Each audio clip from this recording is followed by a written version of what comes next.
नमस्कार दोस्तों, मेरा नाम है प्रीतेश हिरवे और आज हम बात करेंगे झारखंड के देवघर में हुए हादसे के बारे में, जिसमें लगभग 3 लोगों की दर्दनाक मौत हो गई है। और ये हादसा जब हुआ, जब रविवार शाम 4 बजे जो लोग हैं वो मंदिर के दर्शन करने के लिए रोपवे की सहायता से जा रहे थे, तभी जो 2 केबल कार है वो आपस में टकरा गई। और ये टक्कर इतनी ज्यादा खतरनाक थी जिसमें बहुत सारे लोग घायल हुए और एक महिला जो है उसकी जान चली गई। तो वाकई में बहुत दर्दनाक हादसा था। इस टक्कर के बाद जो प्रशासन है उन्होंने ये निर्णय लिया कि जो जितनी भी केबल कार्स हैं उन्हें केबल की सहायता से अगर लाया जाएगा तो हो सकता है कि बड़ा हादसा हो जाए, क्योंकि ऑलरेडी जो 6 से 7 केबल कार्स हैं वो हवा में लटकी हुई थी। और अगर रोप की सहायता से उन्हें लाया जाता और हो सकता था कि रोप में अगर कोई डैमेज होता तो रोप टूट सकती थी। इसलिए जो प्रशासन है उन्होंने ये डिसाइड किया कि जितने भी लोग जो केबल कार के अंदर बैठे हुए हैं उन्हें एयरलिफ्ट किया जाएगा, हेलीकॉप्टर की सहायता से जो है बाहर निकाला जाएगा। तो इस ऑपरेशन के लिए वायुसेना की भी मदद ली गई, आईटीबीपी के जवान भी इसमें थे और साथ ही एनडीआरएफ की जो टीम थी वो भी लगातार इस ऑपरेशन में अपनी सहायता दे रही थी। तो इस ऑपरेशन में जो सबसे दर्दनाक हादसा है वो ये हुआ कि जो जिन लोगों को बचाया जा रहा था, जिन लोगों को एयरलिफ्ट किया जा रहा था, उनमें से जो 2 लोग थे वो रेस्क्यू करते समय हेलीकॉप्टर से गिर गए। एक व्यक्ति जिसका हाथ फिसला, जब वायुसेना का एक जवान उसका हाथ पकड़ रहा था उस व्यक्ति का, तभी अचानक जो है वो उस व्यक्ति का हाथ फिसला और लगभग 1000 फीट से वो नीचे गहरी खाई में गिर गया, जिसके कारण उसकी मौके पर ही मौत हो गई। वहीं जो दूसरी महिला है वो बेल्ट से लटकी हुई थी, हेलीकॉप्टर के काफी करीब पहुंच गई और अचानक जो बेल्ट है वो टूट गई और बेल्ट के टूटने के कारण वो महिला भी जो है खाई में जा गिरी, जिसे अस्पताल में ले जाया गया जहां पर उसकी मौत हो गई। तो इस हादसे के बाद सेना पे भी बहुत सारे लोगों ने जो है सवाल उठाए कि रेस्क्यू ऑपरेशन के दौरान किस तरह से जो लोग हैं वो 2 बार, एक बार नहीं 2 बार जो हेलीकॉप्टर के बहुत करीब पहुंच चुके थे और फिर वो वहां से जो है गिर गए और वहां से उनकी मौत हो गई। तो सेना ने बताया कि ये जो ऑपरेशन है वाकई में बहुत ज्यादा कठिन है और क्योंकि जो केबल कार्स है वो हवा में लटकी होती है और जब आप ये सोचिए कि जब 1000 फीट 1500 फीट की ऊंचाई पे केबल कार लटकी होती है तो वहां पर कितनी तेज हवाएं चलती हैं, जिसके कारण जो केबल कार है वो स्टेबल नहीं होती है। फिर केबल कार के अंदर जगह भी उतनी ज्यादा नहीं होती है, तो फिर केबल कार जब हवा में इधर उधर हिलती है उस स्थिति में लोगों को निकालना और फिर हेलीकॉप्टर में लेकर आना बहुत ज्यादा मुश्किल होता है। 45 घंटे तक ये लगातार ऑपरेशन चला। रविवार को ये शुरू हुआ था, सोमवार भी चलता रहा और चूंकि अंधेरा होने के कारण बीच बीच में इस ऑपरेशन को रोका भी गया, क्योंकि अंधेरा हो जाने के कारण विजिबिलिटी काफी ज्यादा कम हो जाती है और जो सेना के जो लोग थे वो बहुत ज्यादा रिस्क रात के समय में नहीं ले सकते थे। तो बहुत सारे लोग जो है अंदर ही रहे, उस केबल कार के अंदर रातें उन्होंने गुजारी। 45 घंटे तक अगर वो रहे हैं तो आप सोच सकते हैं कि कितना खतरनाक मंजर उनके लिए रहा होगा और वो लोग शायद ही इस समय को वो अपने जीवन में कभी भूल पाएंगे। तो जो सेना के लोग हैं उन्होंने इन लोगों की मदद के लिए ड्रोन की सहायता ली। जो लोग केबल कार्स के अंदर फंसे हुए थे उनको ड्रोन की सहायता से पानी और जो खाने की सामग्री है वो पहुंचाई गई और बहुत सारे लोग जो हैं वो इसके अंदर फंसे हुए थे। लगभग 50 से ज्यादा लोग इसके अंदर फंसे हुए थे, जिनमें से 47 से लोगों को जो है वो रेस्क्यू कर लिया है और बाकी जो 2-3 लोग थे वो हादसों का शिकार हुए हैं, जिसमें उनकी जान चली गई है। अब बात आती है कि इस हादसे का जिम्मेदार कौन है। तो Damodar ropeway private limited company पर सारे आरोप लगाए जा रहे हैं, क्योंकि यही वो कंपनी है जिसके ऊपर जो है मेंटेनेंस की जिम्मेदारी थी।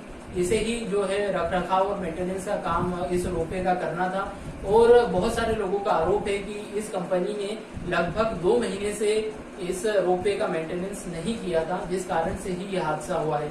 क्योंकि जब भी इस तरह के रोपवे बनाए जाते हैं तो सबसे ज्यादा जरूरी उनका मेंटेनेंस ही होता है और अगर इस रोपवे के ऊपर जो रोप चलती है अगर उससे ढंग से नहीं रखा जाता है या इन ट्रॉलीज को ठीक से मेंटेन नहीं किया जाता तो इस तरह के हादसे होने की जो संभावना है वो हमेशा बनी हुई होती है।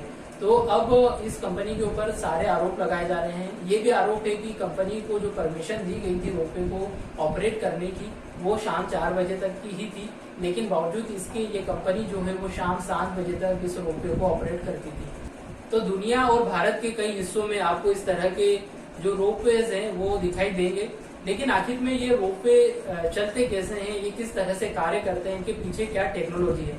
देखिए, रोपवे के अंदर 2 स्टेशन होते हैं, एक अपर स्टेशन और दूसरा डाउन स्टेशन, और इन स्टेशनों की सहायता से ही जो यात्री हैं इसके अंदर चढ़ते हैं और इससे उतरते हैं।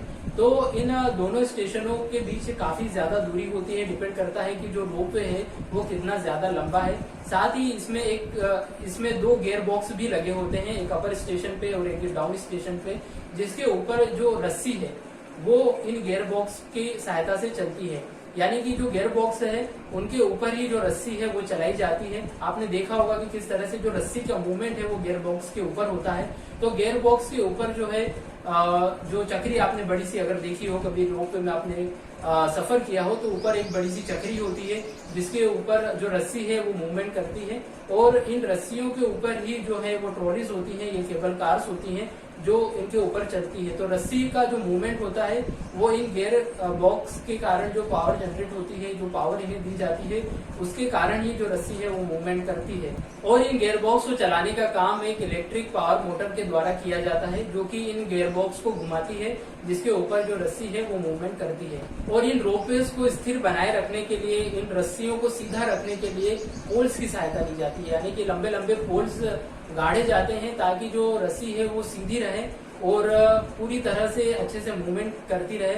और इन पोल्स के ऊपर भी चक्रियां लगी होती है जो कि रस्सी को मूवमेंट करने में बहुत ज्यादा सहायता करती है। और इन सब चीजों में जो सबसे ज्यादा महत्वपूर्ण चीज होती है इस सिस्टम में, वो होती है ये बड़ी सी रस्सी। जी हाँ, ये जो रस्सी होती है इसका मेंटेनेंस होना बहुत ज्यादा जरूरी होता है, क्योंकि इसी रस्सी के ऊपर जितनी भी केबल कार्स हैं वो लटकी हुई होती है और इसी के अंदर जो यात्री हैं वो सफर करते हैं। तो इस रस्सी का मेंटेनेंस रखना बहुत ज्यादा जरूरी है, और 15 दिन 1 महीने के अंदर इसका मेंटेनेंस वैसे आमतौर पर किया जाता है। तो जो ये रस्सी होती है ये स्टील के कई सारे मोटे मोटे जो तार होते हैं उनको मिलाकर एक रस्सी बनाई जाती है। दिखने में ये रस्सी उतनी ज्यादा मोटी तो नहीं होती, लेकिन ये बहुत ज्यादा मजबूत होती है और बहुत ज्यादा जो वजन है उसे उठा सकती है। तो इस रस्सी की सहायता से ही जो केबल कार्स हैं वो डाउन स्टेशन से अपर स्टेशन की तरफ जाती है और अपर स्टेशन से डाउन स्टेशन की तरफ आती है। तो आज का जो समय है, क्योंकि इंसानों से कोई गलती हो सकती है, इसीलिए मेंटेनेंस के लिए आजकल मशीनों की सहायता ली जाती है, और ऑप्टिकल टेस्टिंग मशीन की सहायता से इस रस्सी का जो है इंस्पेक्शन किया जाता है, देखा जाता है कि रस्सी की जो क्वालिटी है वो किस तरह की है, कोई डैमेजेस तो नहीं है।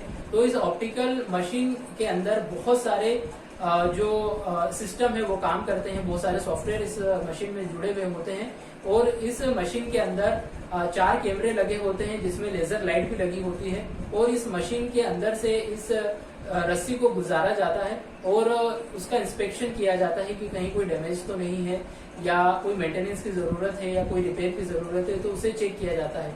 तो बहुत सारे सॉफ्टवेयर की सहायता ली जाती है और डेटा को कलेक्ट किया जाता है। तो इस मशीन से मिले डेटा के आधार पर जो इंजीनियर है वो अपना डिसीजन लेते हैं और इस रस्सी का जो है मेंटेनेंस करते हैं। तो इंडिया में इस तरह के बहुत सारे रोपवेज आपने देखे होंगे। अधिकतर ये जो रोपवेज हैं इंडिया में टूरिस्ट डेस्टिनेशन, हिल स्टेशन या तीर्थ स्थानों पर बनाए जाते हैं। इंडिया में जो सबसे बड़ा रोपवे है वो हाल ही में गुजरात के गिरनार पर्वत पर बना है, जिसकी जो लंबाई है लगभग 2.5 किलोमीटर है। वहीं अगर मैं दुनिया की बात बताऊं तो दुनिया का जो सबसे बड़ा रोपवे है वो तियानमेन रोपवे जो कि चाइना में बना हुआ है, जिसकी लंबाई 7,000 मीटर से भी ज़्यादा है।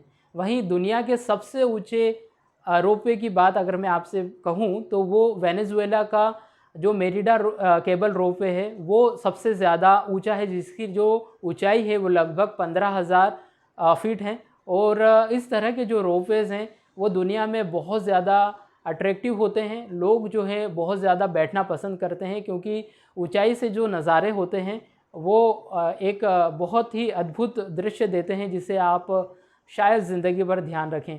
तो इस तरह के रोपवेज़ में हादसे भी हो सकते हैं, जिस तरह के हादसे हमने आज देखे हैं। ऐसा नहीं है कि इस तरह के हादसे सिर्फ इंडिया में ही होते हैं, दुनिया के दूसरे हिस्सों में भी इस तरह के हादसे हुए हैं, और हादसे कहीं पर भी हो सकते हैं। इसीलिए जो है लोगों को सुरक्षित रखना जो है सबसे बड़ी प्रायोरिटी होना चाहिए, चाहे वो प्रशासन हो, सरकार हो या कोई कंपनी हो।